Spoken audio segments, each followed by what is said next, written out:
Um campeão olímpico que teve suas medalhas caçadas e só foi reabilitado mais de 70 anos depois. Um maratonista que se perdeu durante a prova e voltou à Suécia para completá-la depois de 54 anos. A Olimpíada que viu a estreia do pentatlo moderno. Essas são só algumas das histórias ocorridas nos Jogos de Estocolmo em 1912. Bora lá? Começa agora o Olympicast, o seu podcast sobre esportes olímpicos.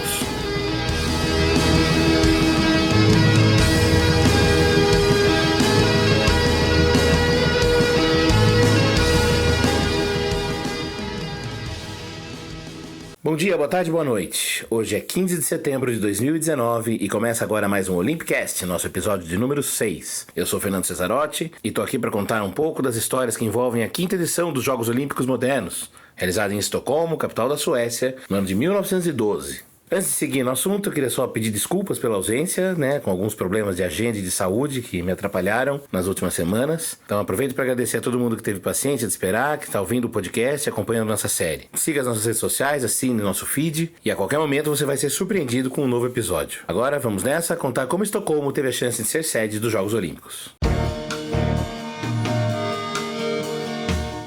A escolha. Como eu contei no quadro de medalhas do episódio 4 sobre os Jogos de Londres em 1908, a Suécia fez uma campanha surpreendente naquela Olimpíada, ficando atrás só dos britânicos e dos Estados Unidos no quadro de medalhas. Isso animou os dirigentes do país, e logo depois do encerramento da Olimpíada em Londres, eles já anunciaram uma candidatura para a sede dos próximos Jogos. Eles conseguiram reunir uma série de apoios na sociedade local, inclusive de parte do governo e do rei Gustavo V. Lembrando que a Suécia naquele tempo já era uma monarquia parlamentarista, em que o rei, assim como hoje, é apenas um chefe de estado, com poderes bastante limitados.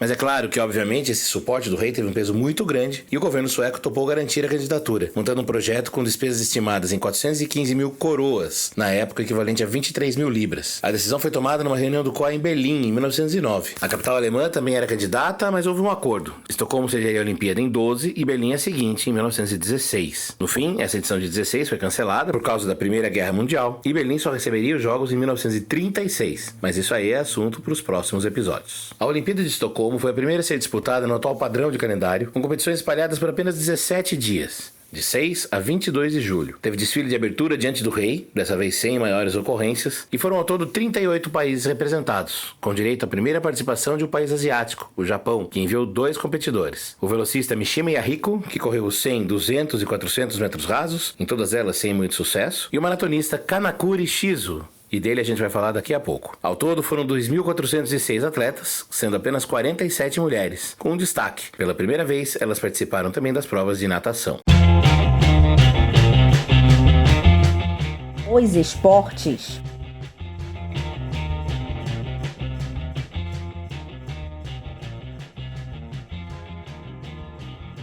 A ideia inicial do COI era fazer em Estocolmo uma Olimpíada pura, esse pura entre muitas aspas. Qual que era o objetivo? Usar apenas os esportes mais tradicionais, atletismo, natação, ginástica e luta. Mas depois de uma série de negociações e pedidos, um congresso em 1911 fechou a programação. Foram 18 modalidades, entre elas hipismo, ciclismo, esgrima, vela, remo, futebol, tiro e um estreante, o pentatlo moderno. Essa prova até hoje tem sua origem controversa. O barão Pierre de Coubertin, patrono dos Jogos Olímpicos Modernos, dizia que a ideia vinha da antiguidade, uma adaptação do pentatlo original que era disputado nos Jogos Antigos, com corrida, luta, salto em distância, arremesso de dardo e de disco. Do outro lado, o presidente do comitê organizador, o sueco Victor Balk, disse que se inspirava na tradição de eventos militares do seu país. A prova foi estabelecida com 5 competições: tiro, natação, esgrima, hipismo de saltos e encerramento com a corrida. E daqui a pouco a gente volta para contar o que aconteceu. A fera.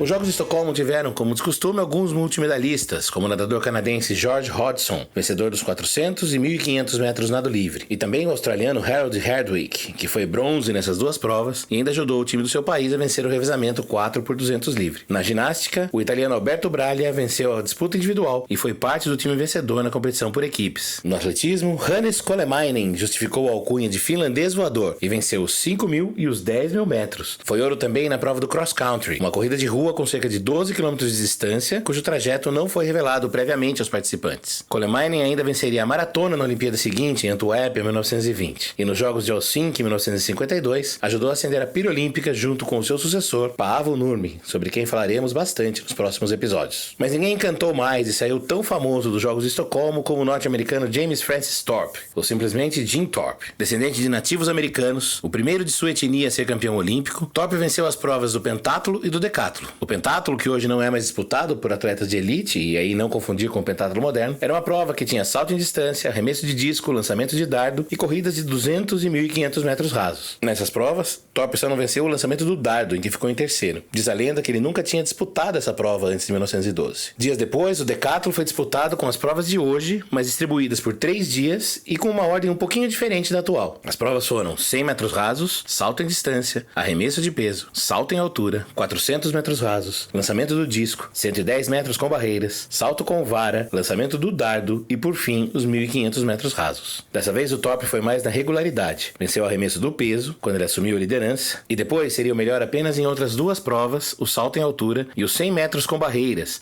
sempre controlando a vantagem. Nos 1.500 metros, sem precisar, Thorpe foi lá e venceu de novo, terminando com mais de 700 pontos de vantagem para o medalhista de prata, o sueco Gösta Holmér. Só que a Olimpíada de Estocolmo estava longe de terminar para Thorpe. No início do ano seguinte, um jornal americano revelou que ele havia recebido dinheiro para jogar beisebol em ligas regionais da Carolina do Norte entre 1909 e 1910. Verdadeiras fortunas, entre aspas, de $35 por semana e mais $2 por jogo. Essa era uma prática muito comum entre os universitários daquela época. Mas a União Atlética Amadora, que era então o órgão responsável pelo movimento olímpico nos Estados Unidos, decidiu cancelar retroativamente o status de atleta amador de Thorpe, que havia lhe permitido disputar os Jogos de Estocolmo. O atleta ainda enviou uma carta para se defender. Abre aspas. Espero que seja perdoado, porque eu era apenas um jovem estudante indígena e não sabia das coisas. Não sabia que era errado, porque estava fazendo o que muitos outros universitários faziam, exceto que eles não usavam seus nomes verdadeiros. A resposta causou muito furor porque pôs o dedo na ferida do chamado amadorismo marrom, que já era bastante questionado nos Estados Unidos. E aí, embora o regulamento da Olimpíada dissesse que apelações e recursos ao tapetão tinham um prazo de 30 dias, mais de um ano depois, o Comitê Olímpico Internacional decidiu caçar as medalhas de Jim Thorpe. Fica a dúvida, né? Será que a história seria diferente se ele fosse branco e não descendente de indígenas? O fato é que Thorpe seguiu tocando sua vida como atleta profissional. Jogou beisebol e basquete, mas sua especialidade mesmo foi o futebol americano,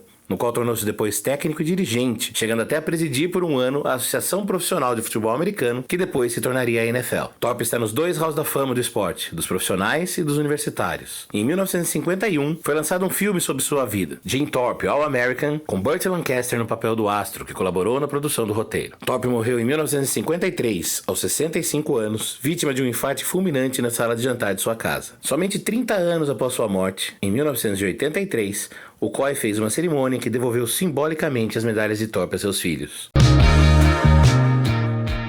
A zebra. Uma das zebras nos Jogos de Estocolmo foi no pentátulo moderno, vencido por Gösta Lillerhock, um radialista sueco de 28 anos, que mostrou muita regularidade e ganhou o ouro mesmo sem vencer nenhuma das provas. Ele foi terceiro no tiro, 10º na natação, 5º na esgrima, 4º no hipismo e 5º na corrida. Como a prova era por pontuação simples e não proporcional aos resultados, então o primeiro fazia 1 ponto, o segundo 2, o terceiro 3 e assim sucessivamente, e ficava com a medalha de ouro quem fizesse menos pontos. Nessa regularidade, o Gösta Lillerhock fez 27 pontos e ganhou a medalha de ouro. O pódio teve outros 2 suecos, o Gösta Asbrink, que venceu a corrida e terminou com a medalha de prata, e o Georg Delaval, que liderava a disputa até a penúltima prova, mas foi muito mal na corrida, terminando em 12º lugar. Acabou com a medalha de bronze. O Delaval era militar e ainda ficou com a medalha de prata no tiro, na prova da pistola de 50 metros. Mas a história mais louca da Olimpíada de Estocolmo foi na maratona. Bom, até aí nenhuma novidade, basta ouvir os episódios anteriores pra gente recordar de outros acontecimentos malucos nessa grande corrida, né? Literalmente grande, inclusive na distância. Dessa vez a vitória veio sem muita polêmica, com o sul-africano Kenneth MacArthur completando a prova em 2 horas, 36 minutos, 54 segundos. Lembrando que na época a África do Sul ainda era um domínio britânico com independência apenas relativa. É preciso registrar aqui que a prova foi realizada sob um calor horrendo, estimado em cerca de 40 graus e com muita umidade, o que fez com que vários atletas desistissem. O tempo também provocou uma morte do português português Francisco Lázaro, um carpinteiro que havia vencido já 3 maratonas em seu país e sofreu o que é chamado de desequilíbrio eletrolítico, um choque provocado pela falta de transpiração. Há relatos de que ele teria passado gordura bovina no corpo para se proteger do sol, e isso fez com que ele não conseguisse suar, o que foi aos poucos minando sua condição, causou um desmaio e depois a morte imediata do atleta. A história do Shizu Kanakuri, que eu citei mais cedo, é um pouco menos triste. O japonês, que tinha sido campeão de uma maratona seletiva disputada no seu país em 1911, com um tempo que o credenciava favorito, viajou por 18 dias para chegar à Suécia, num trajeto que incluiu viagens de barco e de trem, inclusive pela famosa ferrovia Transiberiana. Ele chegou apenas 5 dias antes da disputa, não conseguiu se entender com a comida sueca, não se recuperou da viagem e, juntando tudo isso ao calor, acabou desistindo no meio do trajeto, depois de desmaiar e de receber a ajuda de uma família de fazendeiros que acompanhavam a prova. Envergonhado, dentro daquela tradição japonesa de frustrado por não conseguir cumprir a sua tarefa, ele não se comunicou com a organização e foi dado como desaparecido na classificação oficial da prova. Ele ainda voltaria à Olimpíada, as 2 Olimpíadas seguintes, foi 16º colocado em Antuérpia em 1920 e voltou a abandonar em Paris em 1924. E muitos anos depois, em 1967, quando ele já estava aposentado, o seu Kanakuri foi localizado por uma emissora de TV sueca que o convidou para enfim completar o seu trajeto. Ele fez a viagem, dessa vez de avião, terminou a prova, ficou ali com um tempo obviamente informal de 54 anos, 8 meses, 6 dias, 5 horas, 32 minutos e 20 segundos. Aí ele brincou, Demorou, Deu tempo de me casar, ter 6 filhos e 10 netos. Ele já tinha 77 anos quando fez esse retorno. O seu Kanakuri morreu em 1983, com 92 anos, e hoje é conhecido como o pai da maratona no Japão. Quadro de medalhas.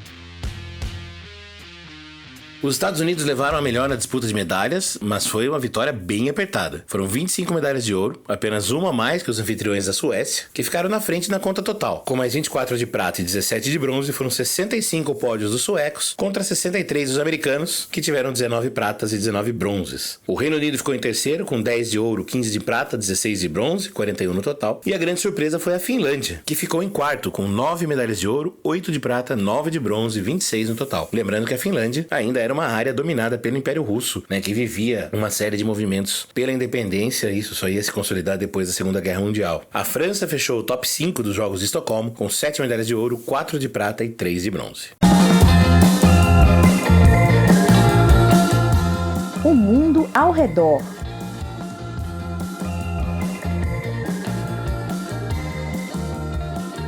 Em 1912 é um ano que começou com uma das maiores frustrações na história das grandes explorações. Em 17 de janeiro, a expedição liderada pelo britânico Robert Falcon Scott conseguiu alcançar o Polo Sul, depois de 2 anos de muito trabalho. O problema é que eles chegaram e descobriram logo de cara que já tinha gente passado por ali antes. A equipe do norueguês Ronald Amundsen havia completado a mesma missão 34 dias antes, em 14 de dezembro de 1911. A missão de Scott foi uma tragédia que acabou culminando com a morte de toda a expedição durante o trajeto de retorno. Seus corpos só foram encontrados meses depois. Ainda em 1912, em outubro, o reino de Montenegro declarou guerra ao Império Otomano no que seria a Primeira Guerra dos Balcãs, um dos eventos que 2 anos depois culminaria na Primeira Guerra Mundial. A guerra esta que provocaria a suspensão dos Jogos Olímpicos de 1916, marcados para Berlim, visto que as batalhas se estenderiam por toda a Europa até 1918. Mas, para não encerrar para baixo, a gente vai lembrar de alguns nascimentos bacanas daquele ano. Em 28 de janeiro de 1912, nasceu o pintor americano Jackson Pollock, que ficaria famoso por suas obras expressionistas. Em 10 de agosto, o escritor brasileiro Jorge Amado, responsável por clássicos como Gabriela e Tieta do Agreste. E em 23 de agosto, nasceu o dançarino, ator, cantor e multiartista